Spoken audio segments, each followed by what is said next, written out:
Bom dia, graça e paz da parte de Cristo Jesus. Meu nome é Wagner Cipriano e eu sou pastor da Igreja Mananciais de Vida, aqui em Auxim, aqui no bairro Vila Olímpica, próximo do Mercado Beto Filhos, na rua 27 de abril, lote 16. E eu convido você, desde já, para você estar no nosso culto à noite, hoje, às 18 horas e 30 minutos, para estar participando de um grande culto de louvor e adoração ao nosso Deus. Meu querido amigo, quero deixar uma palavra esta manhã para você. E ela está registrada em Salmos de número 23. E eu gostaria que você participasse comigo nesta manhã. Se você tiver uma Bíblia, abra sua Bíblia no Salmo de número 23. Diz assim, a partir do primeiro versículo: O Senhor é o meu pastor e nada me faltará. Deitar-me faz em verdes pastos, guia-me mansamente a águas tranquilas. Refrigera a minha alma, guia-me pelas veredas da justiça, por amor do seu nome. Ainda que eu andasse pelo vale da sombra da morte, não temeria mal algum, porque tu estás comigo, a tua vara e o teu cajado me consolam. Preparas uma mesa perante mim, na presença dos meus inimigos, unges a minha cabeça com óleo, e o meu cálice transborda. Certamente que a bondade e a misericórdia me seguirão todos os dias da minha vida, e habitarei na casa do Senhor por longos dias. Bom, meus amigos, esse texto que nós acabamos de ler, nós estamos começando desde esse mês uma série de mensagens, pequenas mensagens, aqui no livro de Salmos. Ficaremos algum tempo falando sobre o livro de Salmos, mas esse texto ele fala do cuidado de Deus. Quando Deus se lembra, na verdade, de nós, quando Deus ele se lembra do seu povo, quando Deus se lembra da sua dificuldade, da sua problemática, da sua luta, né? O texto começa dizendo sobre o cuidado de Deus, que Ele é o nosso pastor, que nada me faltará. Ele demonstra, já inicia o cuidado de Deus como um pastor. E vamos analisar qual é a finalidade de um pastor, falando dentro de uma profissão. O pastor é aquele que conduz o rebanho a um lugar melhor para poder pastar, para poder se alimentar, para poder beber água. O pastor ele conhece os melhores terrenos para levar as ovelhas para poder pastar. Ele conhece as ovelhas quando estão brigando, quando as ovelhas precisam de cuidado, precisam de medicamento. O pastor ele tem conhecimento, ele cuida das suas ovelhas. Ele sabe aonde levar, para que lado essa ovelha deve ir para encontrar água. Ele conhece os poços, os lagos, os rios, onde a ovelha ela pode não somente pastar, mas também poder beber água. E você percebe o cuidado do pastor, e Deus ele se compara com o pastor nesta manhã, para a sua vida. Tá? Ele diz que ele é o seu cuidado, que ele é o seu pastor. E às vezes o sentimento que nós temos é que nós fomos abandonados ou esquecidos por causa das dificuldades, por causa dos problemas que nós vencemos dia a dia. Mas o texto diz que ele é o nosso pastor e nada nos faltará. Mas como isso vai acontecer? Deus utiliza a sua fé e a minha fé para mover as coisas a nosso favor. Quando nós deixamos de crer, nós perdemos a expectativa. Quando nós deixamos de crer, nós abrimos uma porta para Satanás atuar. Quando nós deixamos de crer na palavra, nós estamos pendurando Jesus Cristo na cruz de novo. Nós estamos invalidando o sacrifício na cruz do Calvário pela minha vida e pela sua vida. Nós precisamos continuar acreditando que Ele é o nosso pastor, aquele que nos guia, aquele que nos orienta, aquele que cuida de nós. Aí você fala assim, mas a minha família está uma bagunça, eu estou desempregado, eu não sei como agir. Querido, quando a gente não sabe como agir, a gente aprende a esperar. E eu sei que é difícil, eu não estou dizendo que seja fácil esperar, Mas você precisa aprender a esperar, você precisa aprender a confiar em Deus, que existem momentos que nós podemos agir e existem momentos que nós precisamos aprender a confiar nele, que mesmo que ele não fale nada, mesmo que ele permaneça em silêncio, ainda assim o silêncio de Deus ele é a resposta para a sua vida. Às vezes, aparentemente o silêncio de Deus parece não para você e para mim, mas eu quero dizer para você que o silêncio de Deus também é a resposta para a sua vida. Não se precipite nas suas decisões. Ore a Deus, espere uma resposta do Senhor, porque Ele sabe como fazer. Quem perdeu o controle, queridos, foi vocês. Deus não perdeu o controle da sua vida. Deus não perde o controle da nossa história. Ainda que nós tenhamos errado ao longo do caminho, Ele ainda permanece no controle. Ele ainda está no controle. Ainda que nós erremos, ainda que nós falhemos, ainda que nós nos percamos no meio do caminho, ainda assim Deus não perdeu o controle. Ele ainda pode colocar tudo no lugar. E isso aconteceu com Jacó e Rebeca, sua mãe. Eles traçaram um plano que foi um plano de engano, enganaram a Isaac, enganaram a Esaú, com o intuito de Jacó e não Esaú ter a primogenitura, a bênção da primogenitura da parte de Isaac. E Rebeca e seu filho Jacó planejaram, mentiram, tentaram enganar. E enganaram Isaac, enganaram Esaú. E Jacó acabou recebendo uma bênção que não era dele por direito. A bênção era direito de Esaú. Mas, ainda com os erros de Jacó, que também pagou o preço por causa dos seus próprios erros, sofreu consequências dos seus próprios erros. Da mesma maneira que ele enganou o pai e enganou o seu irmão, ele também foi enganado por 2 vezes pelo seu tio Labão. A história nos conta isso, a Bíblia nos conta isso. Ele sofreu as consequências dos próprios atos, mas se arrependeu e teve a sua vida mudada, teve a sua vida transformada, voltou a ter uma aliança com seu irmão Esaú. Deus, ele não perdeu o controle da sua vida. Jacó, quando volta para a casa de seus pais, digamos assim, para ter um reencontro com o seu irmão, Jacó estava temeroso porque não sabia a reação de Esaú em relação a ele. Porque quando ele sai da casa de seu pai e sua mãe, ele sai fugido com medo de morrer, porque o seu irmão desejava matá-lo, diz a Bíblia. E ainda assim, ele volta temeroso, depois de todo o processo, de tudo aquilo que ele viveu diante de Deus, ele volta temeroso, porque ele sabia aquilo que ele tinha feito de errado. Mas Deus mudou a história de Jacó. Deus também quer e vai mudar a sua história hoje. O que você precisa é confiar, o que você precisa é crer, porque Deus não perdeu o controle e ainda se lembra de você. Ele sabe quem é você. Você pode até mesmo ter se esquecido de quem é você. Você pode ter esquecido das promessas que Ele te fez, mas Ele, o Senhor teu Deus, Ele não esqueceu das promessas que Ele te fez. E o texto continua dizendo que no versículo 2 que Ele deitar-me faz em verdes pastos, guia-me mansamente às águas tranquilas. Ele sabe como guiar-nos. Ele sabe como trabalhar na nossa vida. Às vezes nós perguntamos e Ele não fala nada. Nós questionamos e Ele não fala nada. Nós esperneamos como uma criança fazendo pirraça e Ele não fala nada. Ele permanece em silêncio. Porque o silêncio de Deus também é lamento da sua vida. Mas Ele sabe como te guiar. Se você confiar nele, Ele sabe como te guiar às águas tranquilas. Se você confiar nele, Ele sabe como levar você até pastos verdejantes. Se você confiar nele, Ele sabe como agir na sua história e mudar o contexto da sua vida. O que você precisa é confiar. Aprender a confiar nele. O texto diz no versículo 3 que Ele refrigera a minha alma. E o que é refrigerar?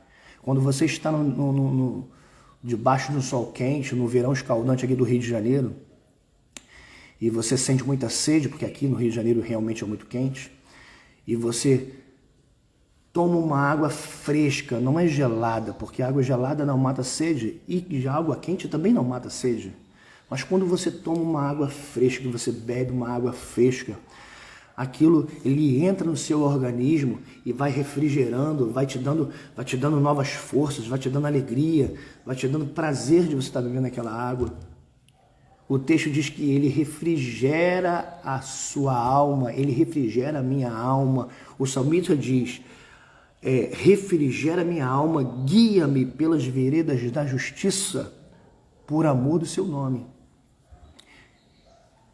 E o que eu quero dizer com isso? O que é refrigerar a sua alma no meio da turbulência da sua vida, no meio dos problemas que nos envolvem a própria vida, no meio das consequências dos nossos próprios atos, porque muitas vezes Deus não tem nada a ver com isso, então o diabo também não. Muitas vezes o que estamos sofrendo hoje são consequências dos nossos próprios atos, Deus não tem nada a ver com isso. Para isso que Jesus morreu na cruz, para nos salvar, nos remir dos nossos pecados. Porque nós erramos e falhamos feio, mas Deus não perdeu o controle, Ele se lembra de quem você, Ele se lembra do projeto que tem para você. E Ele diz, Deus, aqui ó, versículo 3, refrigera a sua alma.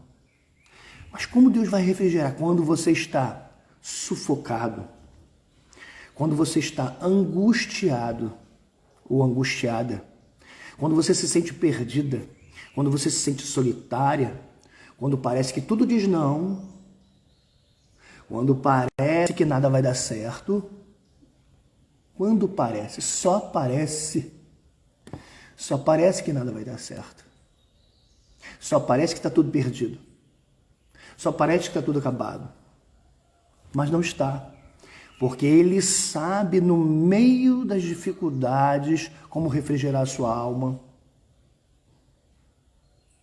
E afinal de contas, quando Pedro estava na prisão, os irmãos estavam orando por ele. Pedro estava vivendo conspirações por causa do Evangelho, por causa da sua comunhão com Deus. Assim como você e eu vivemos conspirações por causa da nossa comunhão, da nossa intimidade com Deus. E muitas pessoas, inclusive dos nossos, de perto ou de longe, não entendem o que nós estamos vivendo, mas o teu Deus entende. E você sabe por que está acontecendo essas coisas.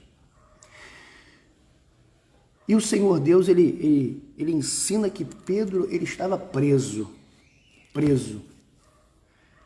Que Paulo também estava preso, mas mesmo preso, mesmo sofrendo conspirações, mesmo respirando a morte, ainda assim eles adoravam a Deus. E é neste momento que muitas vezes nós estamos respirando sofrimento, respirando dificuldade, respirando aflições, respirando falta de sorte, respirando desavenças. É neste momento que o Senhor Deus, Ele quer refrigerar a sua alma. Ele quer te preparar, te capacitar para dias melhores. Ele é o teu Deus. Confia nele. Espera mais um pouco, porque aquilo que Deus tem preparado para a sua vida está chegando. Mas espere mais um pouco. Mas pastor Wagner, eu não estou vendo nada acontecer. E você não precisa ver nada acontecer. Porque os caminhos de Deus são diferentes dos nossos. Diante de Deus precisamos aprender a crer para depois ver acontecer. Não é assim que funciona na palavra. Nós não somos Tomé, que primeiro precisou ver as marcas de Jesus Cristo, as marcas dos pregos de Jesus Cristo na mão para depois crer. Não, você não precisa fazer isso para ter a resposta de Deus. Primeiro você precisa crer para depois ver. Mas por que, pastor Wagner? Porque primeiro quando você ora, quando você tem comunhão com Deus, quando você busca, as coisas primeiro acontecem no mundo espiritual, para depois se materializar no mundo físico. Isso é vida com Deus. Acreditar, porque Deus está refrigerando sua alma hoje, está dando um up, está dando um novo momento de alegria, está te enchendo, está te dando um novo ânimo para você poder continuar.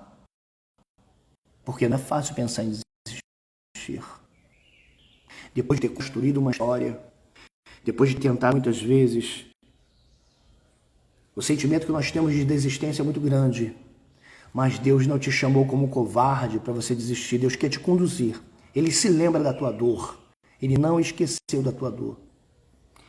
Versículo 4 diz: ainda que eu andasse pelo vale da sombra da morte, não temeria mal algum, porque tu estás comigo, a tua vara e o teu cajado me consolam. Esse salmo é um salmo de Davi. E é lógico que, dentro das suas poesias, porque o livro de Salmos nada mais é do que um inário, o livro de Salmos são músicas, por isso que a gente retrata ele como números e não capítulos, porque ele não é simplesmente um livro, ele é um inário judaico, israelita, né? Um inário que os homens se utilizam até hoje para as suas composições musicais. Mas Davi, que também era músico, né? Ele diz: ainda que eu andasse pelo vale da sombra da morte, agora ele está falando dele. Ele diz: não temeria mal algum, porque tu estás comigo. A certeza de que Deus se lembra dele. Você precisa ter certeza de que Deus se lembra de você. É necessário você ter certeza que Deus se lembra de você. Você não foi abandonada. Você não foi esquecido. Deus se lembra da tua história. Deus se lembra da sua casa. Deus se lembra da tua sorte. Deus se lembra da tua vida conjugal. Deus se lembra da tua vida espiritual. Deus se lembra da sua família. Deus se lembra do teu trabalho, porque Deus cuida de você em todos os aspectos da sua vida. Ele é o Senhor que fez, criou e controla céus e terra, quanto mais a sua vida. Então o salmista tinha certeza. Porque ele diz: ainda que eu andasse pelo vale da sombra da morte, ainda que tudo tivesse ruim, porque como ovelha, existem momentos que a ovelha pisa em lugares verdejantes, mas existem momentos que as ovelhas andam na sequidão. E da mesma maneira somos nós. Existem momentos que nós estamos vivendo o período da sequidão, mas o período de pastos verdejantes vai chegar. O período de águas frescas vai chegar. Águas frescas vai chegar. Vê se você entende. Quando nós, como ovelhas, passamos no deserto, estamos no deserto, deserto não é lugar para se viver. Deserto não é lugar para se morar. O teu deserto vai passar. Vai passar. Meu irmão, minha irmã, continue crendo, vai passar. O que você está vivendo hoje vai passar, porque Deus está se lembrando de você hoje. É palavra para você hoje, de domingo, dia 21 de agosto de 2022. Deus se lembra de você hoje. Ele não te tem como esquecido. Versículo 5 diz: preparas uma mesa perante mim, na presença dos meus inimigos. Unge a minha cabeça com óleo e o meu cálice transborda. Sabe o que Davi está dizendo aqui? Davi está dizendo: sozinho eu não consigo lutar. Sozinho eu não consigo avançar. Sozinho é impossível. Eu tenho muitos inimigos, eu tenho muitas situações que são desfavoráveis. Eu tenho muitas adversidades na minha vida. Mas eu sei quem é Deus. Por isso eu confio nele. Então prepara, Senhor, prepara uma mesa perante os meus inimigos. O que ele está dizendo? Que os meus inimigos vejam que o Senhor está entrando com providência na minha vida. Que o Senhor mostre para os inimigos que o Senhor é Deus na minha vida.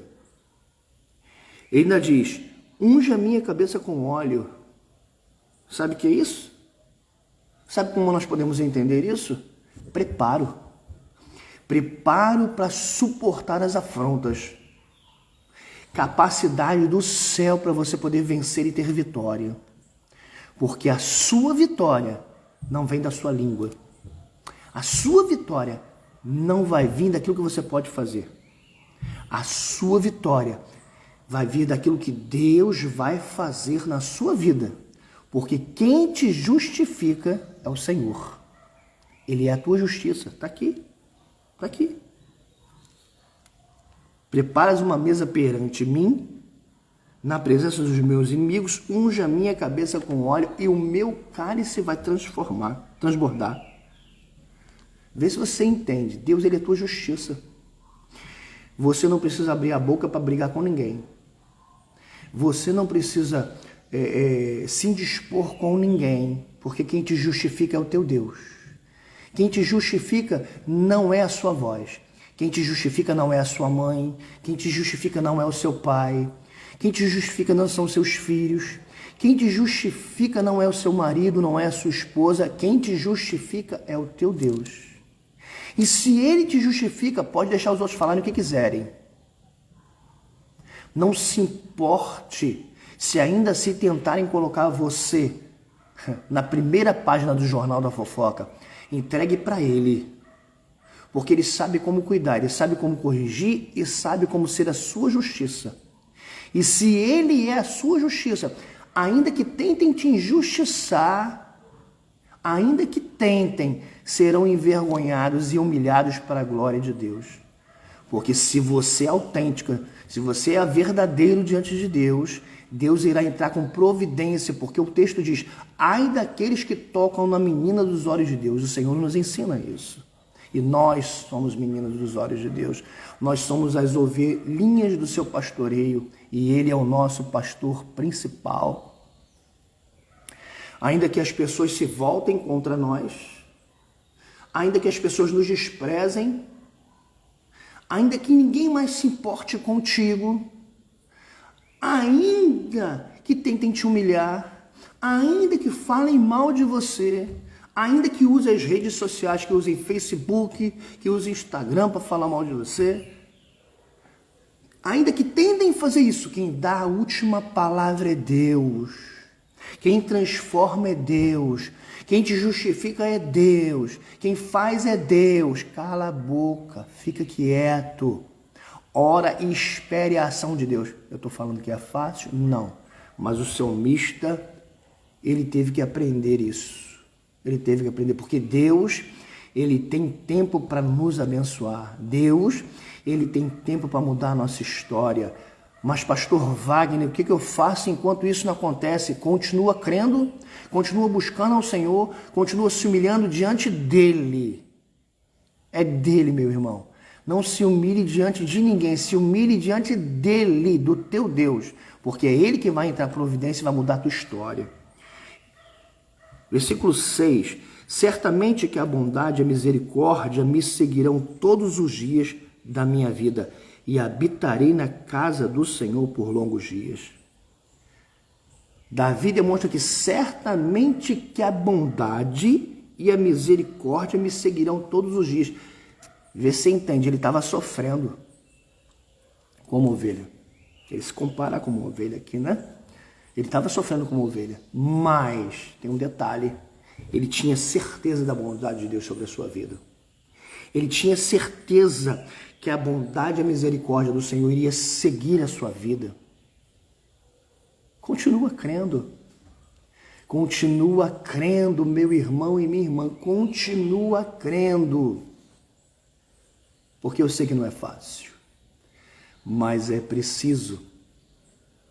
Então esse salmo, ele fala da lembrança de Deus sobre a sua vida, do cuidado de Deus sobre a sua vida, que você não foi esquecida, que você não foi abandonada, que você não está perdido, que você não foi jogado fora. Preste atenção, o Senhor Deus ensina na sua palavra que aqueles que se aproximam dele de maneira nenhuma, jamais serão lançados fora.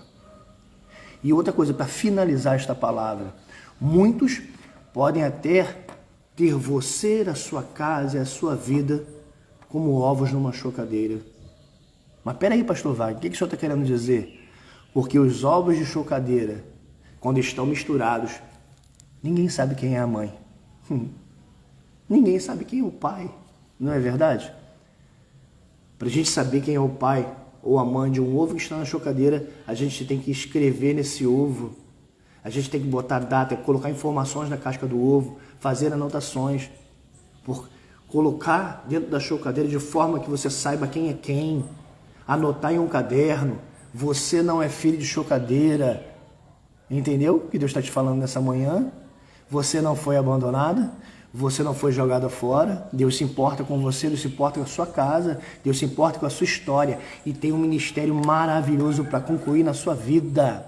É preciso que você continue crendo, continue avançando. Mesmo que tudo diga não, continue crendo, continue avançando, continue confiando, porque Ele, o teu Deus, está providenciando resposta hoje para a sua vida. Meu irmão, minha irmã, que Deus ele possa restaurar a sua casa. Eu profetizo restauração sobre a sua vida. Eu profetizo restauração sobre a sua casa. Eu profetizo mudança de sorte, assim como Deus mudou a vida de Jó. Eu profetizo mudança de sorte sobre a sua vida, sobre a sua casa, sobre os seus projetos, sobre os seus sonhos. Eu profetizo que tudo vá bem na sua vida, que tudo vá bem na sua casa, que tudo vá bem na sua história. Eu profetizo as bênçãos do Senhor sobre a sua vida. Meu irmão e minha irmã, mais uma vez eu te convido para estar cultuando conosco hoje, aqui na rua 27 de abril, no lote 16, na Igreja Mananciais de Vida, a IMAVE, aqui em Alchina, Vila Olímpica, próximo do Mercado Beto Filhos e da Travessa Barbosa. Você é meu convidado especial. Hoje é a Santa Ceia do Senhor e se você não está em comunhão na sua igreja e você precisa de voltar à comunhão, eu estou aqui para ouvir você e para receber você aqui nesta manhã ou nesta noite. Então, fica o meu convite para você e no dia 28 de agosto deste mês, nós teremos aqui na igreja o culto do amigo, você também é nosso convidado especial, tá bom? Às 18 horas e 30 minutos. Deus te abençoe, domingo de bênção para você, em o nome do Senhor Jesus. Amém.